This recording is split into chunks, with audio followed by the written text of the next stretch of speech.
Bom dia, senhores e senhoras, povo e pova, meio desanimado nessa sexta-feira diferente de 2021.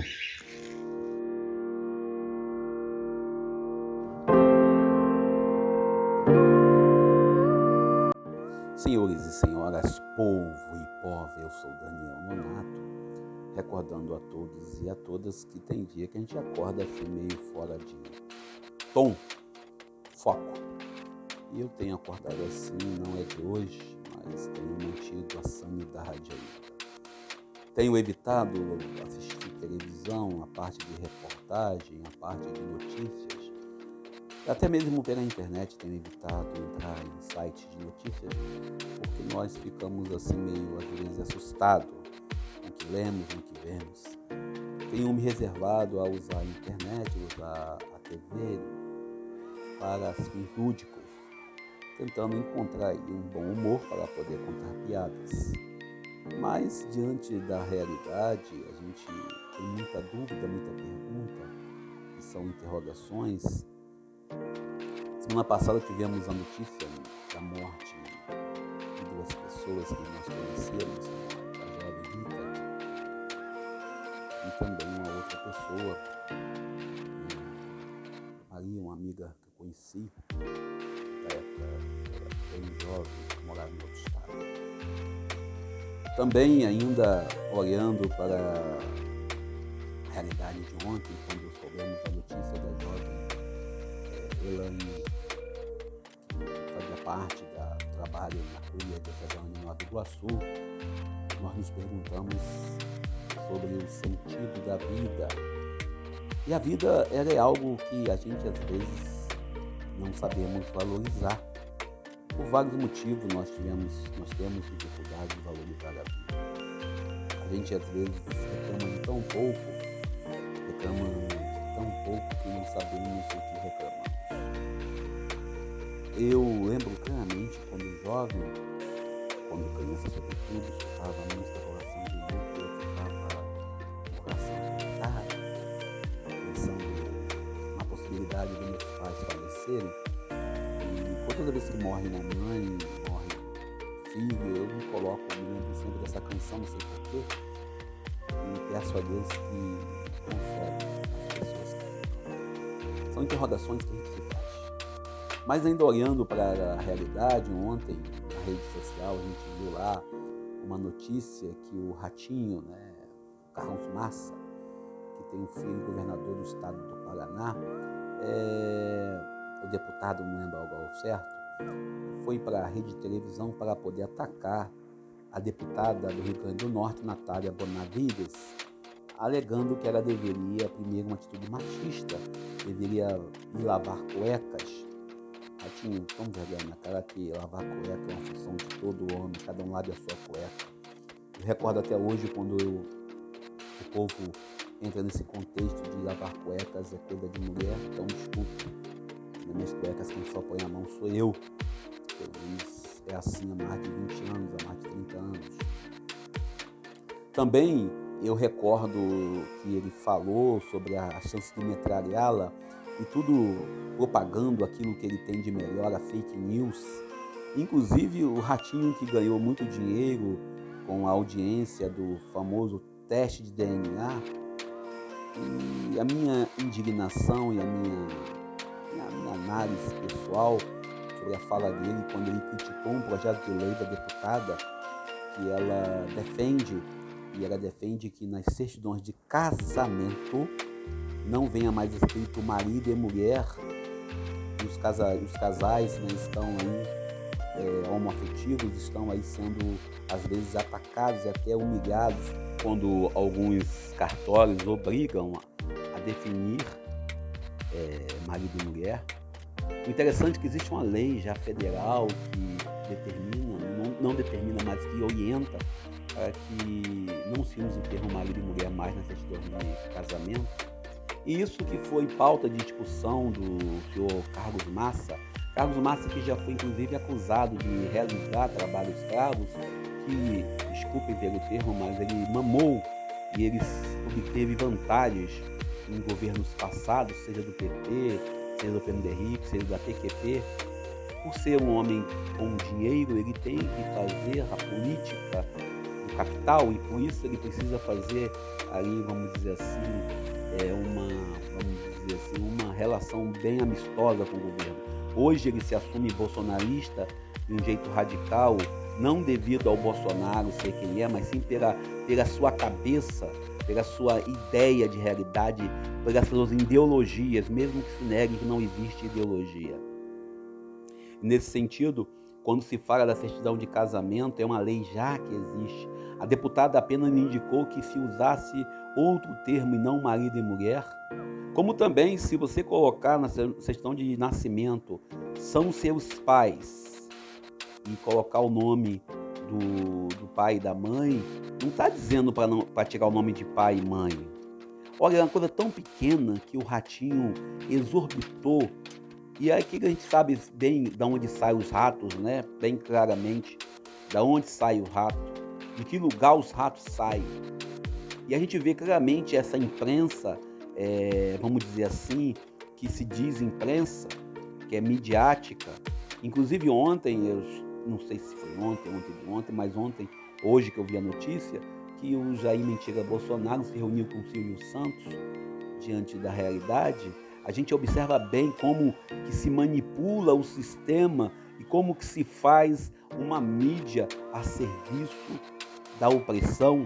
E aí entra o caso do Ciro Gomes, quando ele denunciou, ele coloca bem claro que o processo de 2014, que teve eco em 2017 e que agora está sendo colocado em evidência por um superintendente nomeado atualmente pelo presidente Bolsonaro, é algo que temos que nos preocupar. Como também a gente, quando vê o Bolsonaro assumindo que não sabe o que é IFAB, ainda diz IFAB com B, e ele diz que tinha uma descoberta lá, um possível sítio arqueológico no espaço de um amigo empresário, o senhor Luciano Hang, e quando percebeu que não poderia mexer, ele simplesmente ripou, é um termo que ele usou no vídeo, os membros do IFAB. Essa é a realidade da política sem ideologia que alguns pregam. Uma ideologia machista, uma ideologia radical, perseguidora, covarde e extremista. Esse é o Brasil que está me deixando assim, acordando assim, com essa interrogação.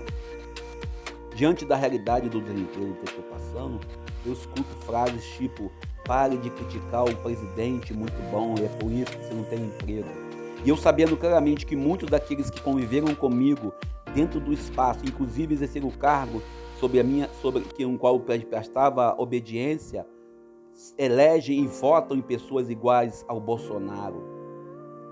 Elegem e acreditam neste modelo de governo que se diz cristão e, na verdade, não tem nada a ver com o cristianismo proposto por Jesus, mas tem a ver com o cristianismo covarde, cruel, manipulado e inventado pelos homens no século XX e confirmado no século XXI com o poder que receberam, seja da igreja ou de um público em geral.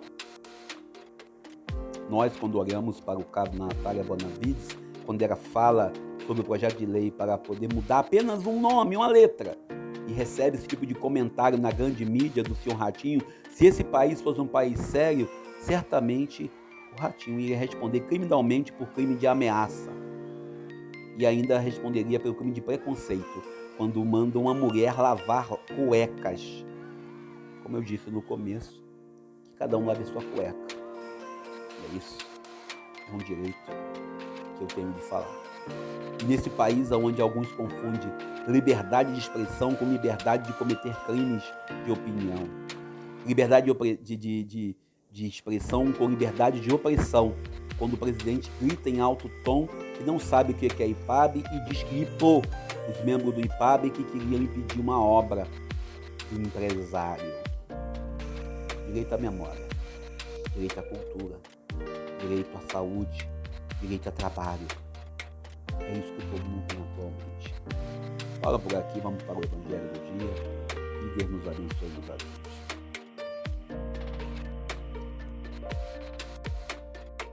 E vamos tentar quebrar esse clima pesado que está no nosso encontro, né? Vendo que a situação da vida, com o desemprego em nossa realidade, com a falta de dinheiro para poder comprar um presente para quem nós amamos, para nossas filhas, também a falta de dinheiro para poder pagar até o seguro do carro, pagar o plano de telefone. Já estou cancelando também esse plano, por isso talvez a partir do mês que vem a gente fique um pouco menos na rede social.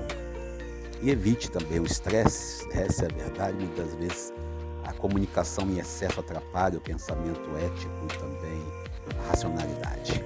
Lembrando que o Evangelho de hoje é o Evangelho de São Mateus, capítulo 1, versículo 1 ao 17. A gente está há 8 dias do Natal, né? Estamos aí próximo do Natal e nós estamos olhando cada vez mais os campos comerciais de TV, os outdoors pela cidade, e vemos que a realidade do Natal é algo que muita gente olha pelo lado financeiro.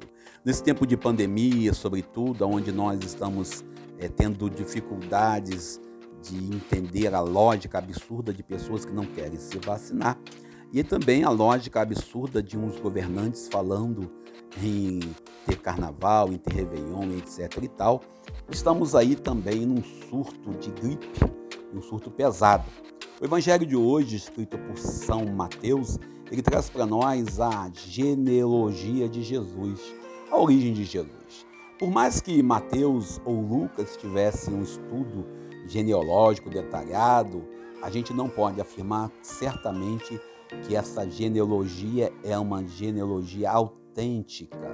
Desculpem aí os amigos que acreditam que a Bíblia está escrita ao pé da letra, aquilo que a gente aprende na teologia, que alguns acreditam que Jesus ia falando e até alguém do lado, um redator escrevendo. Essa genealogia de Mateus traz, pelo menos, a curiosidade de saber que Jesus é a grande escada que nos leva ao céu.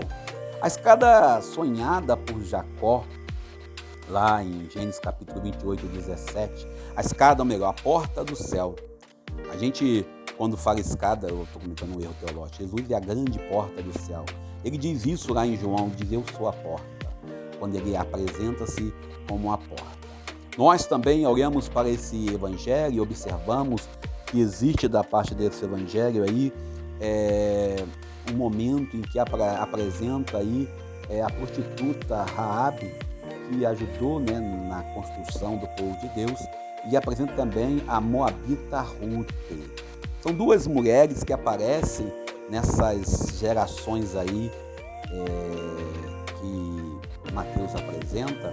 São mulheres que não eram judias, mas sim mulheres que estavam ali para poder se apresentar, para inserir o povo pagão, recordando a todos e a todas, né, ao povo e à pova, que essa proposta de Mateus, ela vem de encontro à pergunta de Bartolomeu ou de Natanael, como a gente vê aí no contexto, quando fala sobre o sonho de Jacó, os anjos subindo e descendo do céu. Lembrando da graça que Deus nos dá cada dia, cada hora que vivemos nesta realidade humana e falha. Nós olhamos para esse contexto da genealogia, nós vemos aí uma origem humana, já que a origem divina nós sabemos que vem do anúncio do arcanjo Gabriel à Virgem Maria, como aconteceu, a gente viu em Lucas capítulo 1, versículo 26 em diante. E a gente, quando fala da parentada de Jesus, da genealogia de Jesus, nós temos aí um nome que não aparece nessa genealogia, nem em Lucas, nem em Mateus, que fala de Ana e Joaquim. Ana e Joaquim são os pais de Maria. Aqui, São Mateus tenta trazer para nós a genealogia de São José, José o Justo. E nesse contexto ainda, nós temos essa resposta de Ana e Joaquim, não na tradição bíblica, vamos dizer assim, canônica, mas sim no livro apócrifo que fala do nascimento de Maria. A Igreja Católica, sobretudo, destaca o Dia dos Avós, no dia 26 de julho, ou como o Papa Francisco determinou, seja celebrado no quarto domingo de julho, e nesse sentido nós trazemos a certeza da sua origem humana. Contudo, se percebe claramente a preocupação do autor sagrado em retratar que Jesus ele tem uma origem plena em toda a humanidade, aqui representada por Ruth e pela Raabe, a prostituta que aparece lá no livro de Josué. Nós oramos ainda que Jesus, como porta do céu, ele aponta e ele traz para nós um projeto de salvação. Por isso, essa preocupação de darem uma origem, a exemplo de o sacerdote Melquisedeque, sem origem, que a gente vê lá no contexto de Gênesis, Jesus ele se preocupa em trazer para nós uma origem aonde ele fala da sua, vamos dizer assim, origem de Davi. Por isso o autor sagrado, querendo validar a sua vocação messiânica e o seu ministério messiânico, traz para nós aí essa origem de Jesus com o termo origem a partir de Davi. Que nós sejamos fiéis às nossas origens, à nossa ancestralidade, respeitando aí nossos antepassados, nossos pais e mães que já fizeram a sua partida. E também respeitando aqueles e aquelas que pensam diferente, apesar de tudo, que possamos nós respeitar e saber valorizar aquilo que somos e que temos. Eu, Daniel Nonato, ainda precisando de trabalho, ficando um pouco assustado com algumas coisas, estou aqui falando com vocês, agradecendo a vocês pela graça do encontro, pedindo a Deus que nos abençoe e nos ajude a caminhar. Lembrando, quem puder, fique em casa, quem tiver que sair, use máscara, não deixe de lavar as mãos ou álcool em gel, e recordo a todos e a todas que é importante nos prevenir contra a Covid-19 e também contra o resfriado que está aí, botando muita gente na cama. Deus nos abençoe e nos ajude. E agradecendo a você, profissional de saúde, pelo seu trabalho, pela sua vocação, pelo seu ministério. Nossa solidariedade, a nossa saudação enaltecida à família da nossa irmã, funcionária da Mitra Diocesana de Nova Iguaçu, Elaine, que fez a sua parte no dia de ontem. Deus possa consolar suas filhas, o seu esposo e sua mãe. Deus possa nos ajudar na caminhada, na saudade que fica. Deus nos abençoe e nos ajude. Obrigado a você pelo carinho e pela amizade. Eu sou Daniel Nonato. Apesar de tudo, ainda temos que dar bom dia.